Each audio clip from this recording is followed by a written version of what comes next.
성령이 없으면 저절로 바깥으로 나가서 불에 태워질 것이다. 그래서 성령과 불로 세례를 베푸신다 이렇게 말씀하셨어요.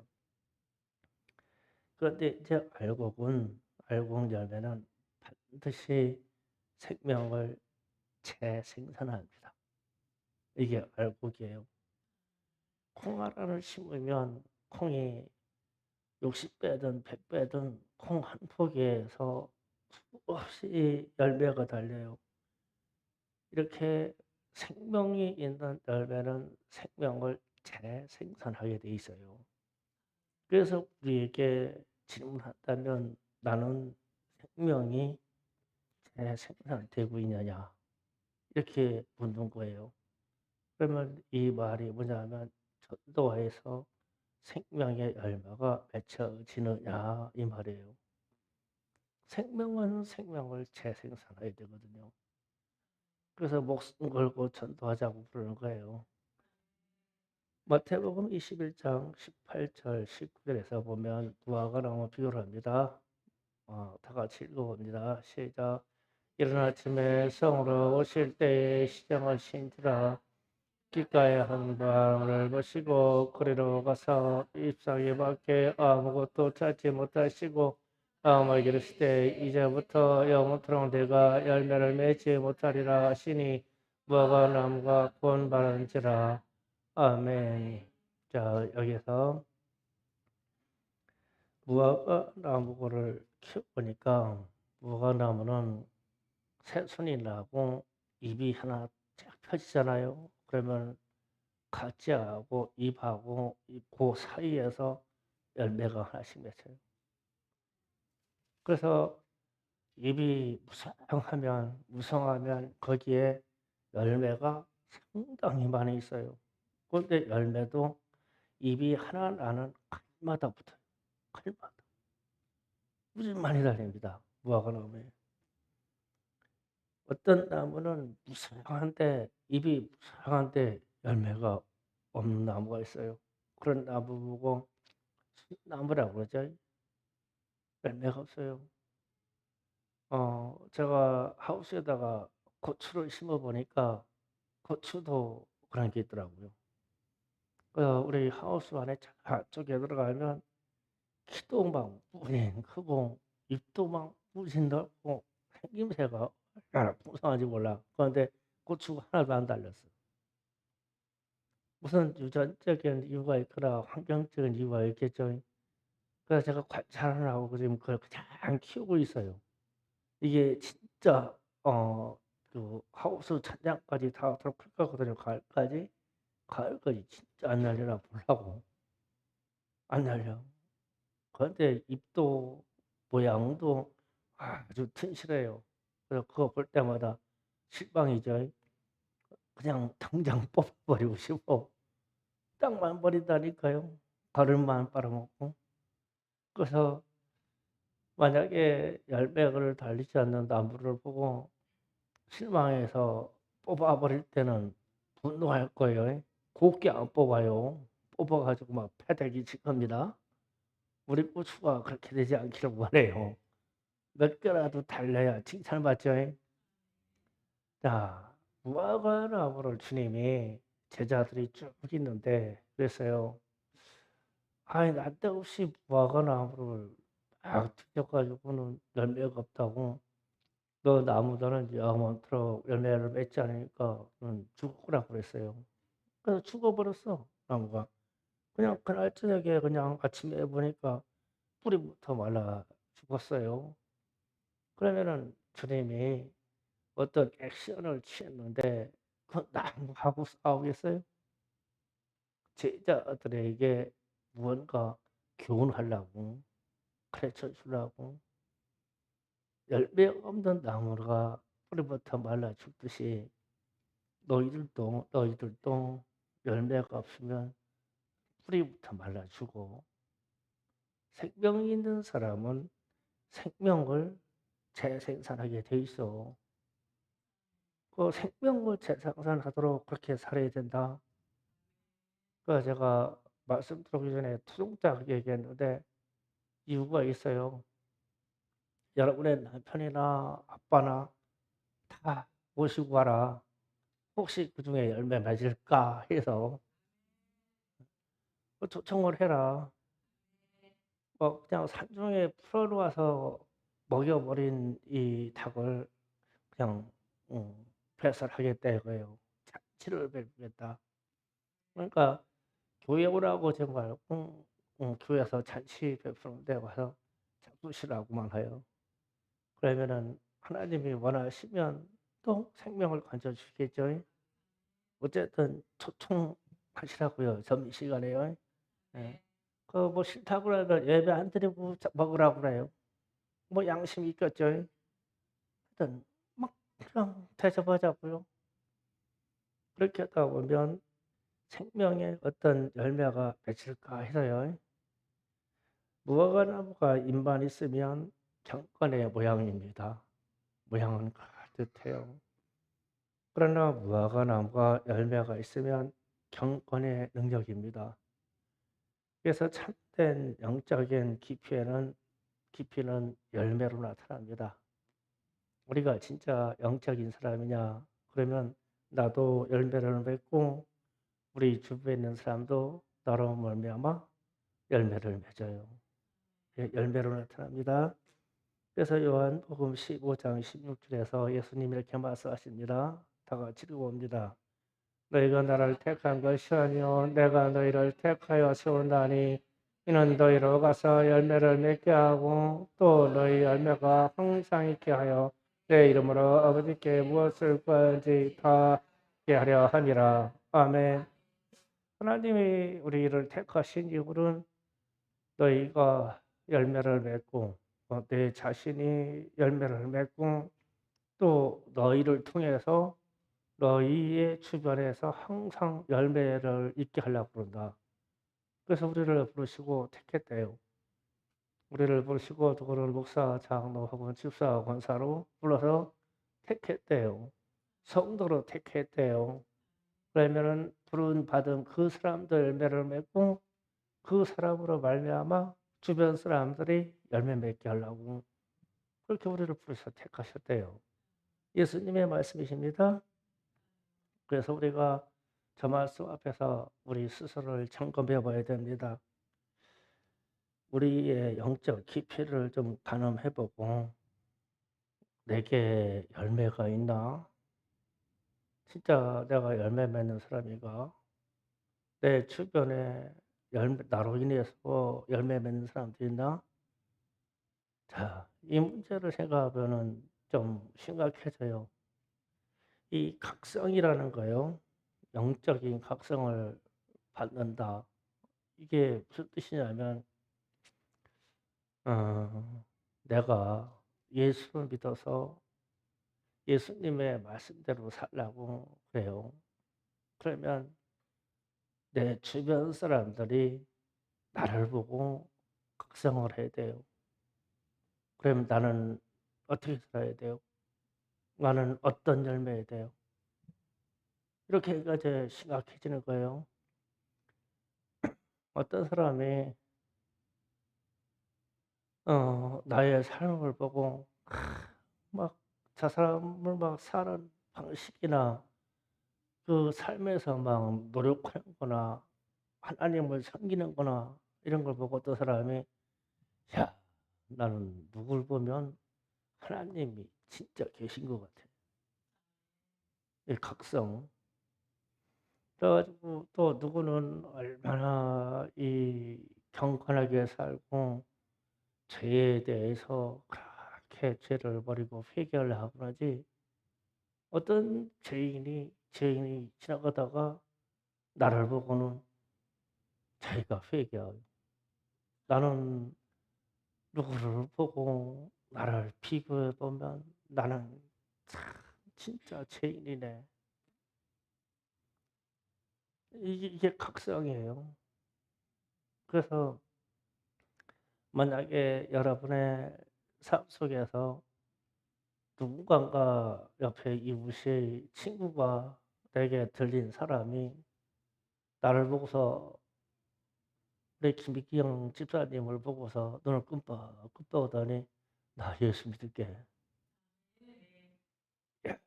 이러면은 성공한 거예요. 내가 열매가 제대로 맺힌 거예요. 각성이라고 내 각성.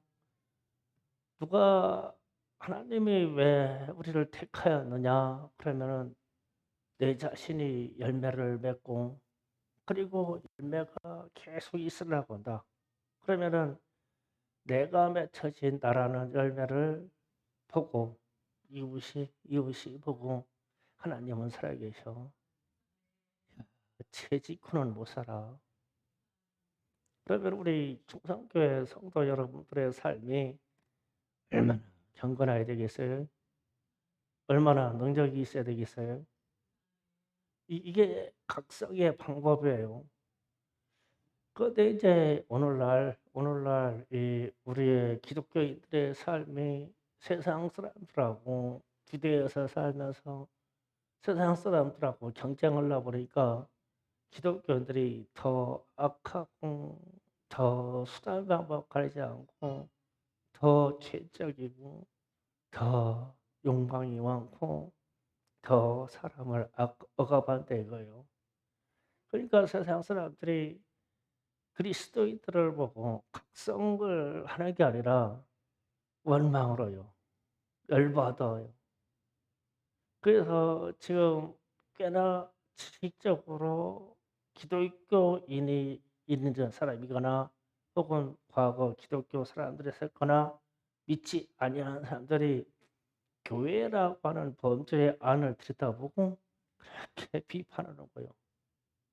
열받아하고 비판하고 교회가 전냐하고 하나님은 아니시다고 그러고 이래요.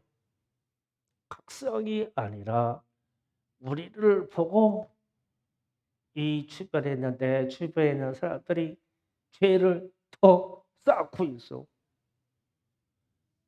나를 보고 죄를 털어버려야 되거든. 그런데 우리를 보고 세상 사람들이 믿지 않는 사람들이 죄를 더 쌓고 있어. 그러면 우리는 열매 맺은 사람이냐는 거예요. 그래서 이 말을 거꾸로 뒤집으면 내 주변에 있는 사람들이 나의 삶을 보고 우리의 삶을 보고 각성 일어나. 하나님이 진짜 계시네. 저 사람의 삶을 보니까 죄짓고는 못 사는 사람이다. 그래서 좀 이 하나님을 만나고 회개하는 방법이 없냐? 라고 우리에게 묻고 우리에게 상담을 해야 맞거든. 그런데 세상이 터지도록 죄가 없고 교회 안에 죄가 더 쌓여서 교회 안 다녀도 된대. 그럼 이게 어떻게 되는 거예요? 그래서 제가 요즘 읽는 책이 있는데 한 세 분 목사님이 이제 제게 책을 많이 물려줬잖아요. 물려줬는데 그래 그러면 부흥하던 당시 1980년대나 70년 당시에 우리 선배 목사님들이 읽던 책 좀 찾아서 읽어보자. 그래 가지고 서너 권을 찾았어요. 그 누런 갱지로 되어 있는 거예요. 요새 책은 뽀얗죠. 옛날 책은 누래요. 글씨도 작고 그런 책을 몇 권 찾았어요. 그런데 어떤 목사님이 책을 줄을 치면서 이렇게 읽고 그리고 나서 앞에 가지고 몇 월 며칠부터 몇 년 몇 월 며칠까지 일독 이렇게 해 놨어요. 근데 왜 일독이라고 써 놨을까? 그래 가지고 그다음 예배에 가니까 2년 후에 그 책을 또 이렇게 쓰고 몇 월 며칠 해 가지고 이독 이렇게 써 놨어요. 야 옛날 분들은 영적이라고 하는 책을 보면 1독, 2독, 3독을 2년 3년 겨우 반복해서 읽었구나 이게. 부흥에 대한 일과 죄에 대한 일을 볼 때 그렇게 해서 부흥만 할 수 있다면 내가 하나님 앞에 내 자신이 열매만 될 수 있다면 그렇게 책을 읽으면서 막 그 책에 나온 그 내용대로 살라고 막 기도하고 그러면서 자신이 그렇게 변하다 보니까 가족이 교회 주변에 있는 사람들이 교회에 꾸역꾸역 몰려들어오더라고요. 그래서 그런 거 보고 하나님이 오늘 제가 소개하는 말 각성이라고요, 각성. '아 이런 현상이 일어나야 되는구나. 가르치는 게 아니구나.' 여기에 있는 기성세대 저부터 우리 장로님들 권사님들은 철저하게 우리가 먼저 회개해서 죄에 대해서 떠나서 내 가족과 형제 친구들과 우리 어린 자녀들이 우리를 보고 '야 우리도 경건하게 살아야 돼. 야 우리 교회 장로님들 회개하는 거 보니까 야 우리는 죄 짓고 못 살아. 우리 교회 권사님들 집사님들 기도했다가 회개하는 거 보면 '야 어떻게 우리가 죄를 질까?' 이런 현상이 일어나야 돼요. 그러면 부흥이 저절로 일어나요, 저절로. 그래서 오늘 말씀처럼 무화과 나무를 주님이 보셨을 때 무화과 나무는 나예요, 나. 그런데 우리 주님이 나를 만난 순간 나의 모든 부분에 대해서 들춰볼 거예요. 열매가 있냐? 열매가 제대로 맺혔냐? 전도해 가지고 하나님께 드린 적은 있냐? 다 확인해 볼 거예요. 그런데 없다면은 대노하실 거예요. 나무도 나무도 저주해서 죽여버리신 분인데 주님의 피를 헛되게 한 그 생명은 어떻게 했냐? 그냥 버리시겠죠. 그래서 주님이 우리를 불러 택하신 이유는 내게 열매가 있게 하고 너희로 말미암아 열매가 항상 맺게 하려고 우리를 택하신 것이다. 열매 맺게 하시대요. 먼저 여러분의 열매 맺고 여러분의 이웃에게 열매 맺도록 해야 돼요. 그래서 우리 자신을 가꿔야 돼요. 영적인 수준과 깊이를 올려야 돼요. 지금 상태의 영적인 수준 가지고는 부흥이 안 돼요. 전도가 안 됩니다. 철저하게 내 자신의 죄를 가지고 회개해야 돼요. 제가 "회개하라, 회개하라." 외쳐 가지고 회개가 되는 게 아니더라고요. 저부터도 회개해야 되고 여러분도 회개해야 되고 부모된 자가 회개하는 것을 보고 자녀들이 따라서 회개하는 거예요. 자녀들에게 "회개하라, 회개하라. 너 잘못했어. 회개하라, 회개하라." 되는 게 아니에요. 내가 먼저 하게 돼요. 그래서 내가 각성이 된 이후에 영적인 부흥의 각성이 일어나면 주변 사람들이 저 사람을 보고 우리를 보고 '하나님이 계셔. 우리가 죄에서 떠나야 돼.' 그러면서 스스로 자복하면서 들어오는 게 부흥이다. 그랬을 때 우리가 "예수 믿으시오." 하는 말은 진심이에요. 우리가 우리 자신이 각성되지 않은 상태에서 예수 믿으라 하는 거는요. 내 자신의 담력도 부족하거니와 거짓말이 될 수 있어요. 언제 우리가 예수하고 나하고 똑같아요. 언제 내가 예수의 지체로서 예수의 모양이 내게 뭐가 있어요. 근데 무엇이가 안 돼 내가 예수 믿으라고 그래요. 내게 예수의 흔적이 있어야 될 거 아니에요. 내가 예수님처럼 부활하는 흔적이 있어야 될 거 아니에요. 내가 예수님처럼 삶 흔적이 있어야 될 거 아니에요. 그래야 내 삶의 모양으로 예수 믿으라고 얘기하면 상대방이 믿을 거 아닙니까?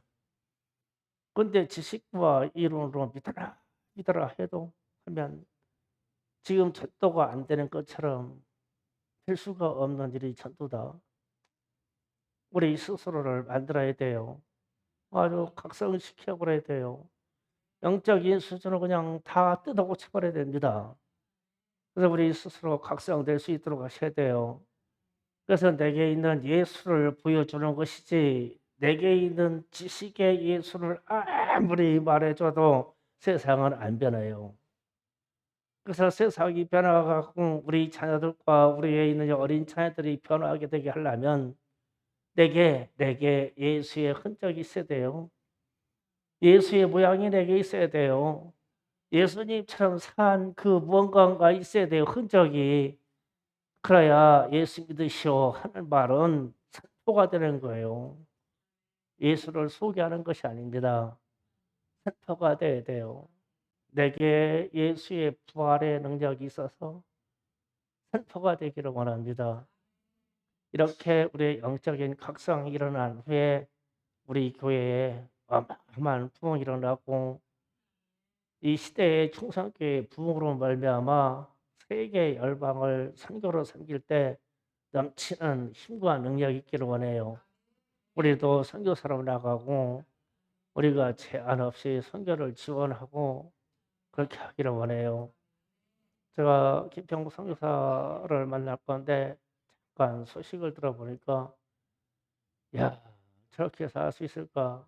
그러니까 이 운다라로 선교차 들어가가지고 코로나를 걸려가지고 비행기 타고 본부로 못 돌아오는 거예요. 못 돌아와. 그래가지고 며칠 격려하다 보니까 일이 계속 지연되니까 큰일 나게 생겼어. 그러니까 육로로 버스 타고 대중교통 타고 쉬지 않고 14시간을 달려가지고 국경을 넘더라고. 비행기 타면은 PCR 검사에서 사람을 잡아먹고 억압시키는데 걸어서 국경 넘을 때는 이 검사가 없다네. 가지고 그 국경을 막 뚫고 들어가려고 일행이 24시간을 달려서 국경을 도보를 건너. 그 국경을 넘어서 저 앞에 연락한 사람들이 차가 와 있어. 야, 저렇게 사역을 할 수 있을까? 저런 지혜가 떠오를 수가 있을까? 그 일을 이루어야 될 일이 무엇이기에 그런 생각을 할까? 비행기 못 타게 하면 차 타면 되고, 차 못 타게 하면 배 타면 되고, 배 못 타게 하면 달려가면 되고, 달려가지 못하게 하면 수영해서 가고, 아니, 그런 적은 싫더라고, 가만히 보니까. 그래서 제가 우리 일행 중에 코로나 한 명만 나면 안 갑니다. 이러고 있다가 속으로 뜨끔했어. 이야, 코로나 걸리더라도 비행기 못 타게 하면 배 타고 가야 되겠다. 배 타면은 내년 한 4월 달이나 도착하려나 배 타고 가면, 야, 배 못 타게 하면 좋다. 차 타고 가자. 중국 건너가서 그냥 열차 타고 해가지고 아프리카까지 가는 차가 있겠지. 계속 환승하다 보면 한 2년 걸리려나? 그렇게 가는 거구나. 그러니까 우리가 이 생명에 대한 이해로 인해서 앞으로 전진해서 갈 때는 저런 사람들이 움츠리는 거 보면은 보통 영적인 각성이 되어 있는 것이 아니다. 우리는 게을러 어린 파한 적도 없어. 생각조차도 그런 분들에게 따라가지를 못해. 방식도 못 따라가. 이 생활 방식도 못 따라가. 그래서 우리는 너무 게으르고 안이한 것 같아. 그럼 이 부분은 또 회개할 부분이다 그러면 주님 우리는 왜 이렇게 안이하고 게으르지 몰라요. 우리가 전적으로 주님을 의지한다 그러고 우리가 전도하기를 원하고 나는 선교사라고 맨날 선포해도 이게 우리는 이론인가요? 예, 이제 일어납시다. 각성해서 일어납시다. 예, 기도 준비합니다.